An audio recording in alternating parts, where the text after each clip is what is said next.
Hi, Pilgrims. Happy to have you back in the cave. It's been a solid minute. It's been a while, hasn't it? I'm wearing sunglasses, and it's nighttime right now. I'm inside my house. But, that's how we roll. I also have a bright light in my face, so that's why I'm wearing sunglasses. It's not just a fashion statement, although it is a fashion statement. Um, Tonight, this is going to be quick. I just had a short thing I wanted to talk with you about. If you've looked around my room or my hut or my vault, you might notice that there's a lot of books. There's a lot of references to fiction there. I recently finished C.S. Lewis's Space Trilogy. In fact, I just finished that hideous rank like last week. And the week before that, I finished Sir Thomas Malory's La Morte d'Arthur.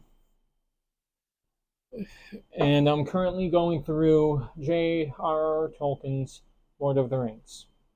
And I suppose the purpose for why I am sharing this is I recently watched a series of lectures by Doug Wilson on C.S. Lewis. He went through the Space Trilogy. I think he could have included the Screwtape Letters. I don't know. I know he went through all the Narnia books. And the purpose for that, I suppose, is well, I think it's very important what sort of media we take in.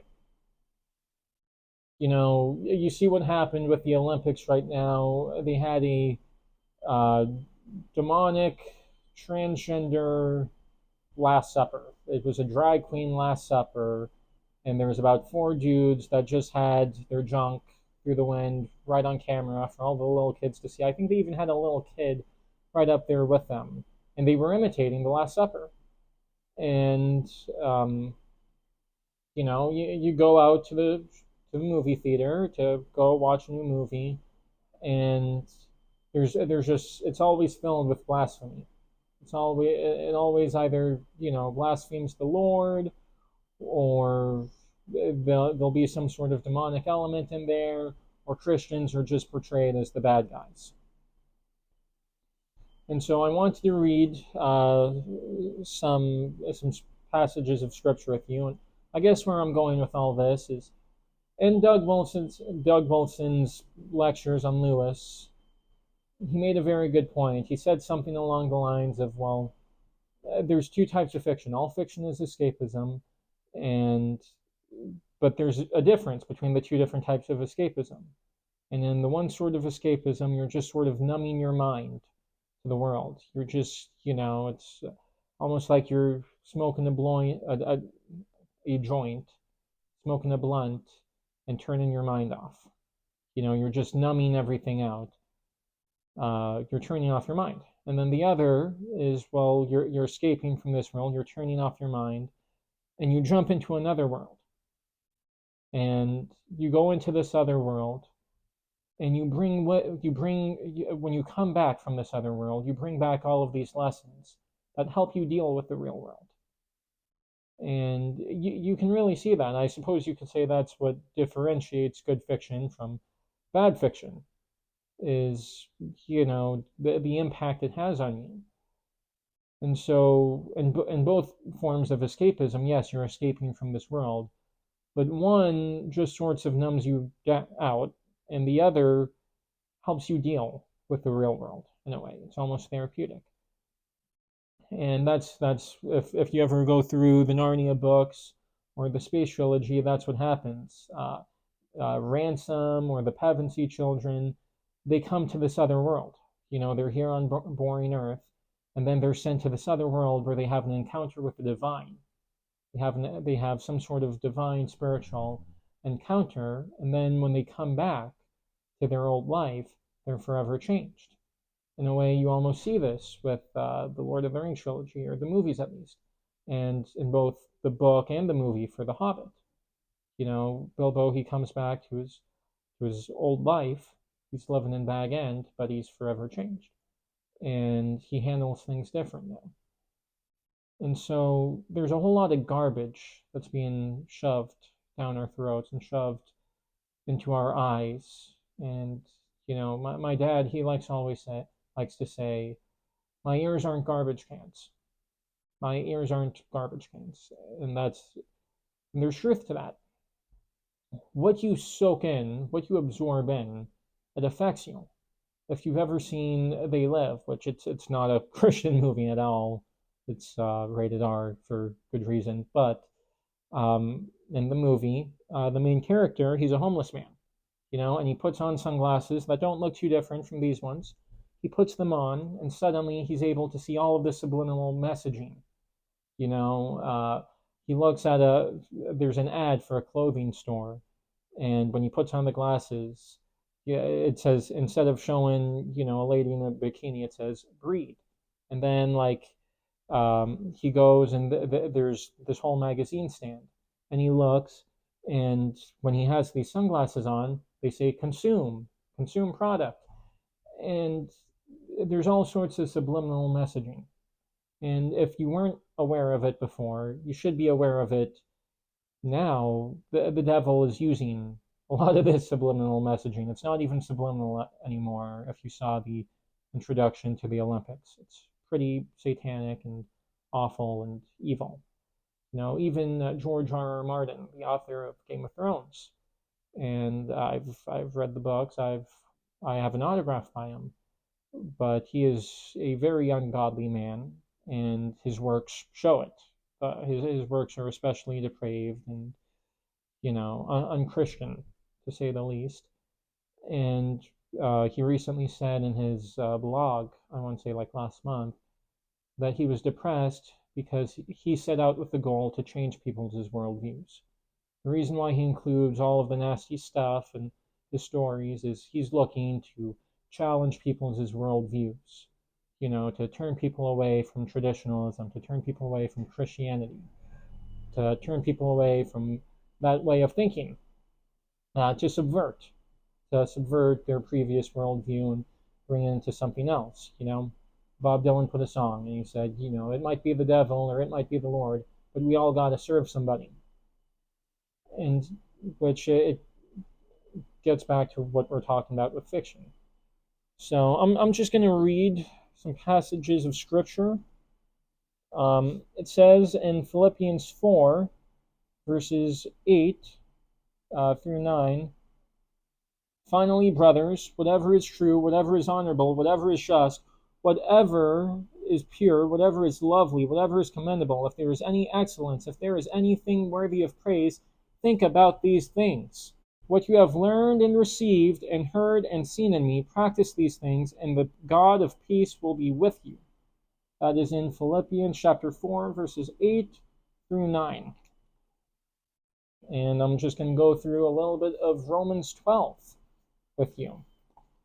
Present your bodies as a living sacrifice, holy and acceptable to God. Do not be conformed to this world, but be transformed by the renewing of your mind, that by testing you may discern what is the will of God, what is good, acceptable, and perfect. That is Romans 12, verses 1 and 2. If you jump with me to Romans 12:9, abhor what is evil, hold fast to what is good. And in Romans 12, verse 21, all the way farther again in the chapter, do not be overcome by evil, but overcome evil with good. And so what this is saying, it's not saying that we're supposed to be cut off from the world. We're not supposed to take almost a isolationist or Amish mentality, and where we just, or a monastic mentality that some of the monks have taken, where they go up to the mountains. You go up to the mountain and you never come down. You cut yourself totally off from the world. And so the world can't influence you, but you can't have any sort of influence on the world. It says in the Bible that we are a light shining on the hill. We are the salt of the earth. The light shone in the darkness, and the darkness could not comprehend it. Our job as Christians, we're not supposed to be hard shells. We're supposed to go out and bring the good news to the rest of the world. I'm an evangelical, and how evangelicals got started is liberalism, theological liberalism. It's different from political liberalism, but they are intertwined. They're very interconnected. Took over all of the mainline and historic churches. And so Christianity, or Protestant Christianity, was split into two camps. You had fundamentalist and you had liberal. And the fundamentalists basically got this idea, they got this idea in their head that they need to cut themselves off entirely from the world, which it's wrong. And so what happened was there was a split amongst the fundamentalists. And a lot of the younger guys, why they wanted to go out and they wanted to reconquer all of the ground that had been lost to Satan.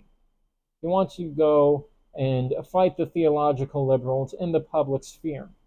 They want to go and retake back all of these historic institutions that we let the theological liberals take over.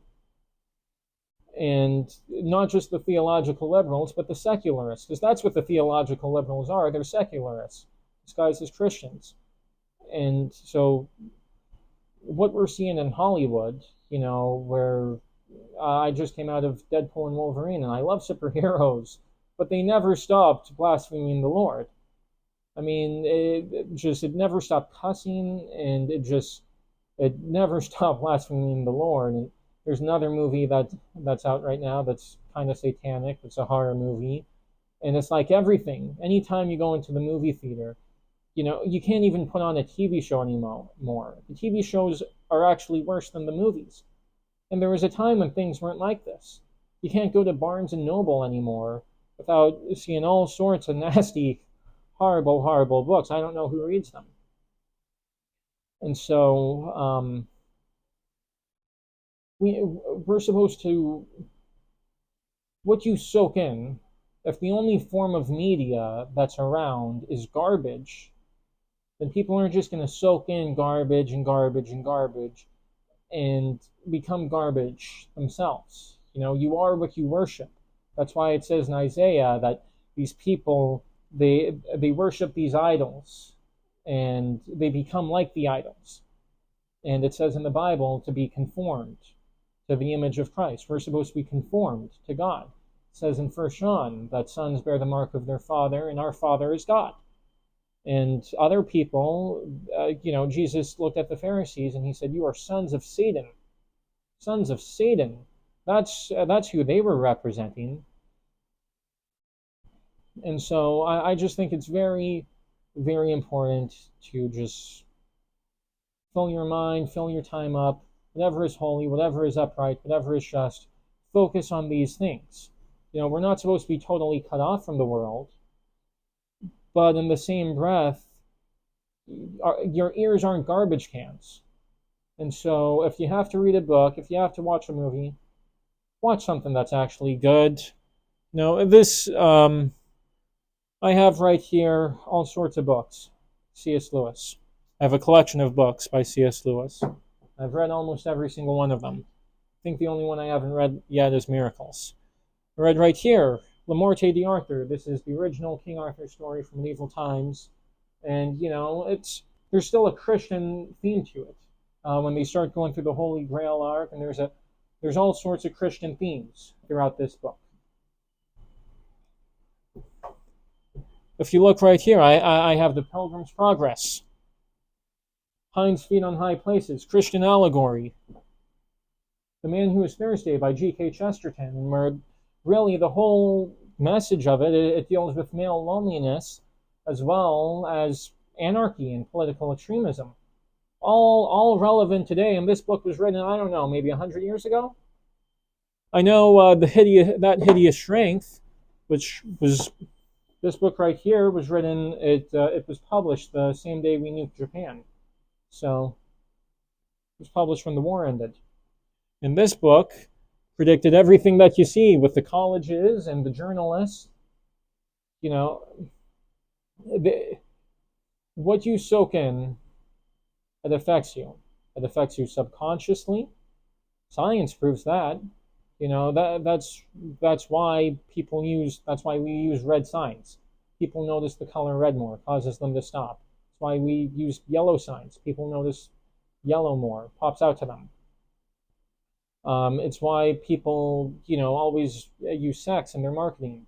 It's why people might market things as dark and edgy to get attention. And so what you see, it affects you, it affects your spirit, and that's all I've got to say about that.